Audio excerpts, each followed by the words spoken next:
GMs around the league were shocked, which this is what's crazy, like what we're talking about. How did they not shop him? GMs around the league were shocked the trade happened. How were they not Right, involved? work the phones. So that's pretty crazy. They thought LA would never actually trade him and they were just all talk. Lamar Odom was known as a guy who had potential, but we're talking about peak Shaq. Immediately Miami becomes a contender. The Heat ticket sales sold out like the next day. Right. So it was just the big question was age, versus prime. Do you want the older guy who's dominant, or do you want the younger guy?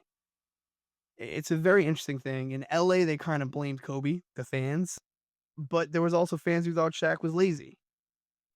I do think overall people were like, "Are you like you're crazy? You're trading Shaq?"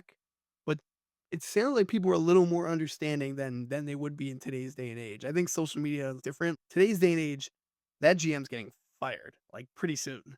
Even if it works out 3 years later, you think they would have let Mitch Kupchak hang around to winning a finals after trading Shaq? 2 seasons of not being good, he would have been gone in today's day and age. I guess so. I mean, the only thing is that it seems like there was no other option, right? They had to go one way or the other, so they went younger. The other thing that I think is probably a knock against the Lakers is, I mean, to some degree, right? It's your job, and we see this a lot with basically every trade that we've covered. I want to say is not every single trade, but many of these trades, a player is forcing their way out one way or another. Yeah. It's just things happen, whatever. I guess when you get to the point where there's no other option, you have to trade Kobe or you have to trade Shaq. Okay, fine. You trade Shaq, that makes sense. He's older. Kobe's 7 years younger or something at the time. Makes more sense to trade Shaq in that situation.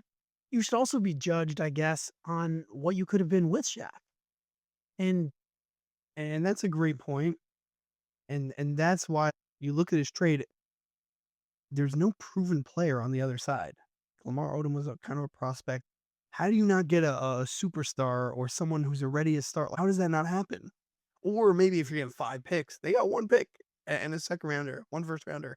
It just and I know they didn't trade picks the way they do now, but it is shocking to me looking back at that part. Hindsight's 2020 and it worked out. so funny because as bad as the trade almost should have been or could have been, whatever you want to say, it actually ends up being pretty even. Like you were saying, they both get Lakers end up with 2 finals, not directly from the trade, but they're able to turn it around and they chose Kobe. So they're Right. saying, And we made the right their choice choosing Kobe. flexibility from moving on Shaq helped them